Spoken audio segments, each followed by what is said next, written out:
안녕하세요. AI 아나운서 최지연. 이유리입니다. 반갑습니다. 인구수 세계 1위 국가 인도. 인구 구조가 젊고 중산층 소비자층이 확대되면서 새로운 브랜드와 제품에 대한 인도 소비자들의 관심이 그 어느 때보다 높아지고 있는데요. 맞습니다. 특히 K 콘텐츠가 인도 전역에서 인기를 얻으면서 K-뷰티에 대한 관심 증대와 품질에 대한 신뢰가 형성되고 있고, 자연스럽게 인도도 우리나라 기업들의 수출 국가 타깃으로 점차 확대되는 중입니다. 하지만 인도 화장품 시장에 진출하기 위해서는 그 규제와 인허가 절차에 대하여 잘 이해하고 준수해야 했죠. 이번 시간에는 인도 화장품 시장의 규모와 소비자 선호 트렌드를 알아보고, 주요 화장품 규제 및 기관, 화장품 수출 절차의 전체적인 프로세스에 대해 말씀드리도록 하겠습니다.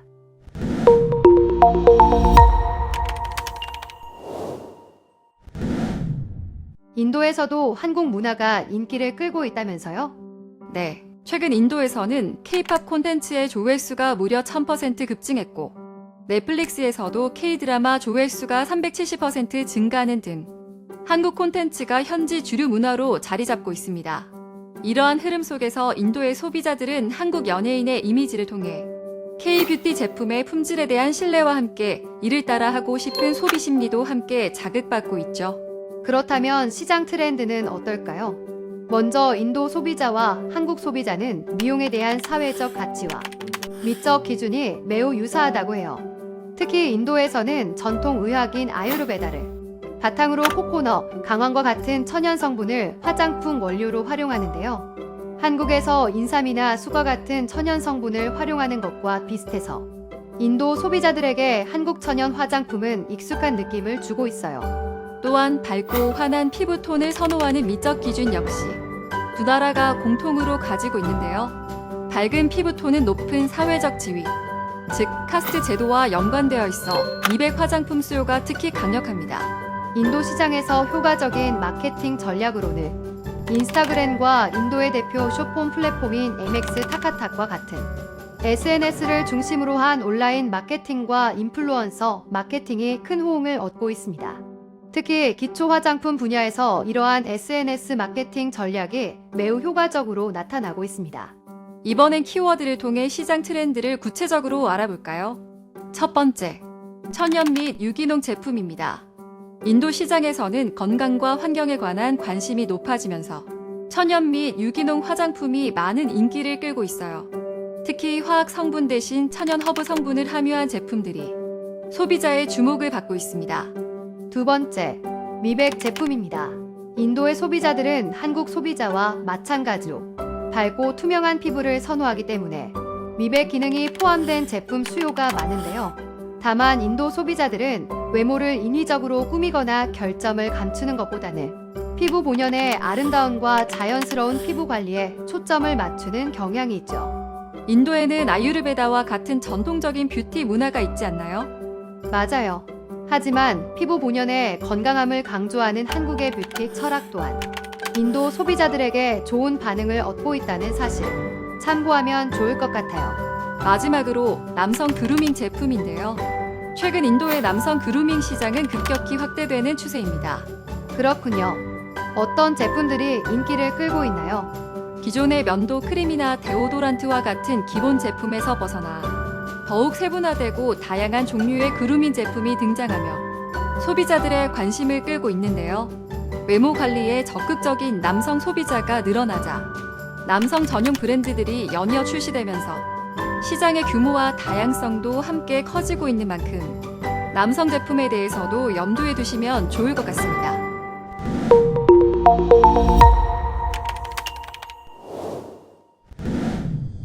인도 화장품 인허가를 담당하는 기관과 관련된 규정에 대해 배워볼까요? 먼저 중앙의약품표준관리국입니다. 중앙의약품표준관리국은 인도의 화장품 규제 당국으로서 의약품, 화장품, 진단시약, 의료기기 등의 규격과 관련 법규를 제정하고 있으며 규제 개정 시 그에 따른 법령을 배부합니다. 또한 인도 시장에 유통되는 의약품과 화장품의 품질 관리와 감독을 담당하고 있는데요. 인도에서 판매 목적으로 화장품을 수입하려는 경우 제품을 반드시 CDSCO에 등록해야 합니다. 두 번째, 인도 표준화 기구인데요. 인도 표준화 기구는 1947년 1월 인도 표준 협회로 설립되어 인도 내에서 유통되는 제품의 표준 규격 인증과 품질 관리를 목적으로 하는 국가 표준 기구입니다. 기관장은 인도 소비자부의 장관이 맡고 있으며 해당 부서의 차관이 부기관장으로 있고 BIS는 뉴델리에 본부를 두고 있으며 인도 내 5개 주요 지역의 권역별 관할 사무소를 운영하고 있습니다. 다음으로 대표적인 인도 화장품 규정에는 어떤 것들이 있는지 살펴볼까요? 먼저 의약품 및 화장품법 1940은 화장품 및 의약품에 대한 기본 법률로 화장품 완제품의 품질과 안전성에 관한 기준을 명시하고 있는데요. 제조 또는 수입되는 모든 완제품 형태의 화장품은 30개의 화장품 표준 규격을 준수해야 합니다. 다음, 의약품 및 화장품 규칙 1945는 의약품 및 화장품법 1940의 개정안으로 2022년 11월에 발효되어 시행되고 있으며 이를 기반으로 관련 제품들이 규제되고 있습니다. 이 규칙의 스케줄 S는 의약품 및 화장품법 1940에 규정되어 있는 화장품 표준 규격을 포함하고 있죠.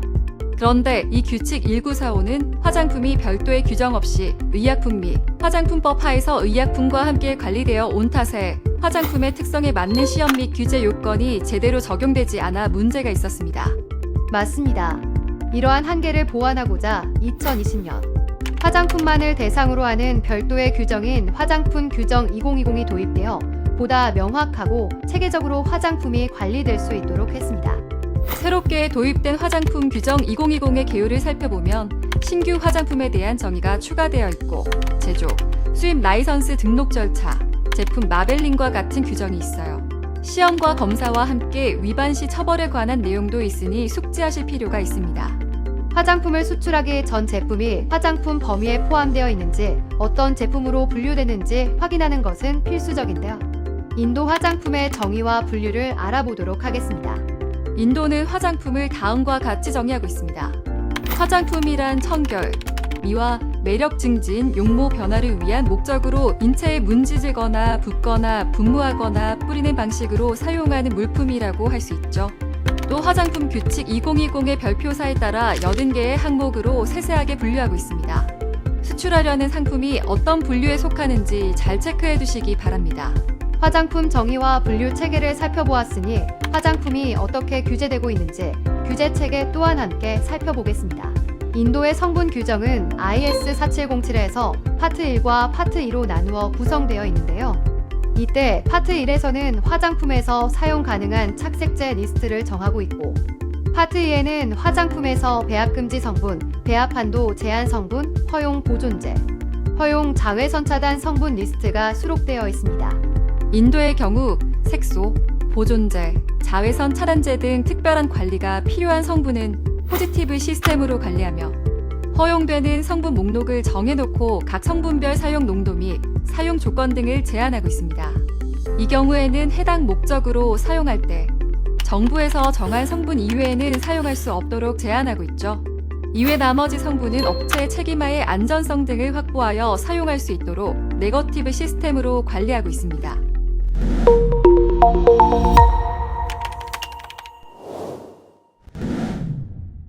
지금부터 인도의 화장품 수출 절차에 대해 알아보겠습니다.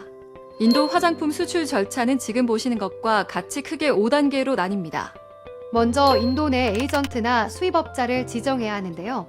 이때 수입 화장품 등록 신청을 할 수 있는 자격과 수입자가 될 수 있는 자격을 갖춘 대상은 다음과 같습니다. 다음으로 완제품이 인도에서 규정하고 있는 성분 규정과 라벨링 규정을 준수하는지 확인하여야 합니다. 세 번째로는 제품 등록 서류를 준비해야 하는데요. 이때 모든 서류는 영어로 작성되어야 하며 원본 서류가 다른 언어로 작성된 경우 공인 번역사를 통해 영어로 번역된 문서를 제출해야 합니다.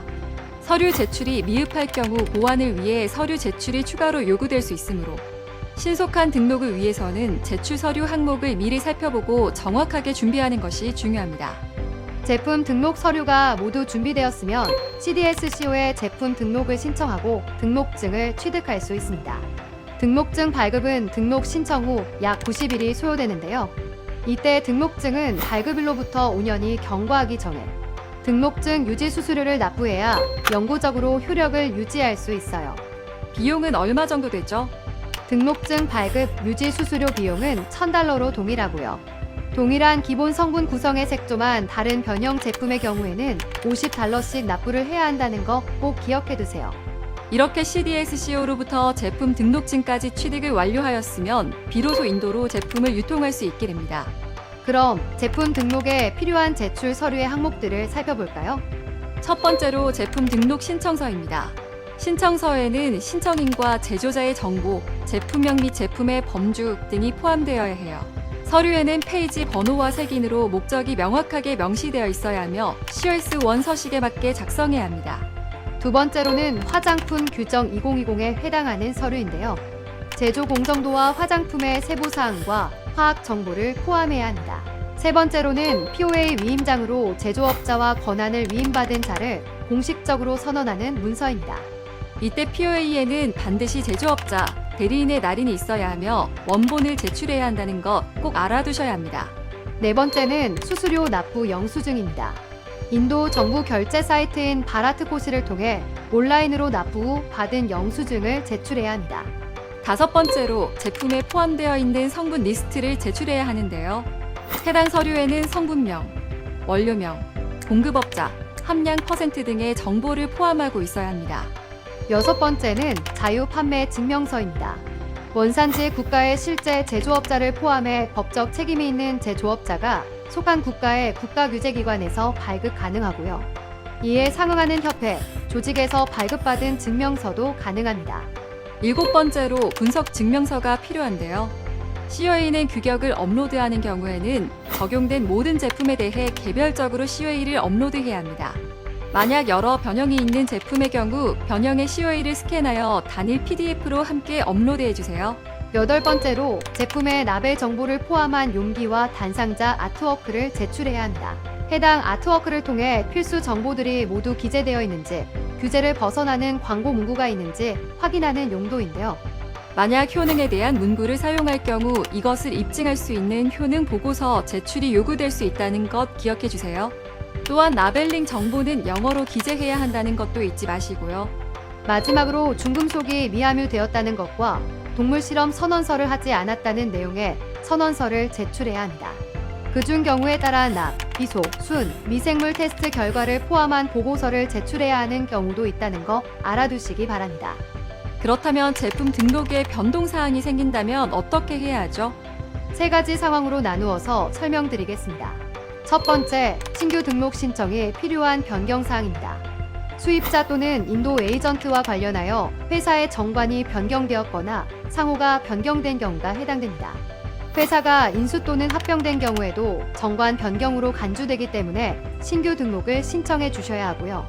이러한 변동사항이 발생하면 인도 에이전트나 수입자는 해당 내용을 즉시 허가기관에 서면으로 통지하고 규정에 따라 신규 등록 신청서를 제출해야 합니다. 두 번째, 신규 등록 없이 통보나 수정만으로 가능한 경우입니다. 다음에 경미한 변경사항은 신규 등록 신청이 필요하지 않으며 변동사실을 통보하거나 기존 사항을 수정하면 됩니다. 이 경우 변경사항 발생 후 15일 이내에 중앙면허당국에 통보하고 동시에 제품이 명시된 인도 표준국의 규정을 준수한다는 약정을 함께 제출해야 합니다. 세 번째, 등록증 발급 이후 허가기관에 통보해야 하는 변경사항입니다.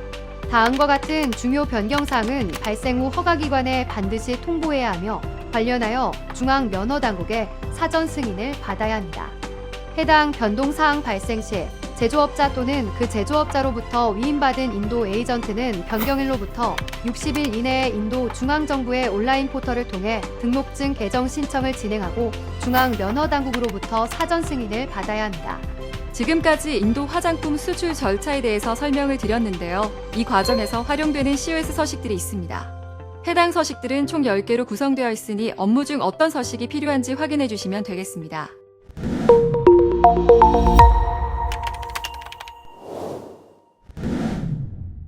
인도 수출 과정에서 특별히 주의해야 할 사항, 라벨링 규정에 대해 알아볼게요.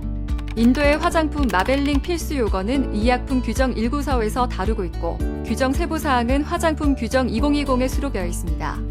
라벨링은 화장품 포장에 따라서 표시해야 할 사항이 달라집니다.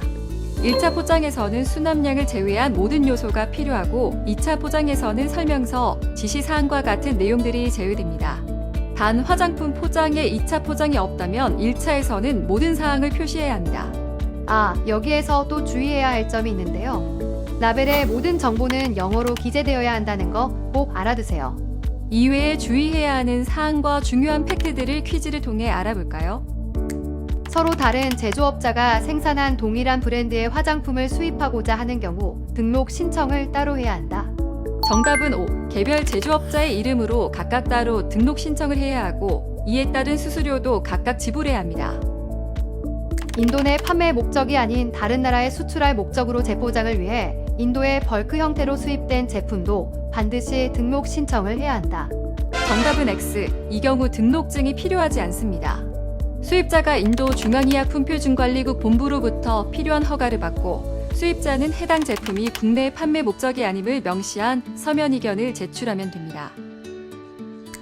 신청자가 등록증명서를 신청했고 아직 발급되지 않았는데 그 사이에 제조업자 또는 인도 대리인의 정관 또는 제조업자의 주소의 변경사항이 발생한 경우 신규 등록을 위해 수수료를 추가로 납부해야 한다.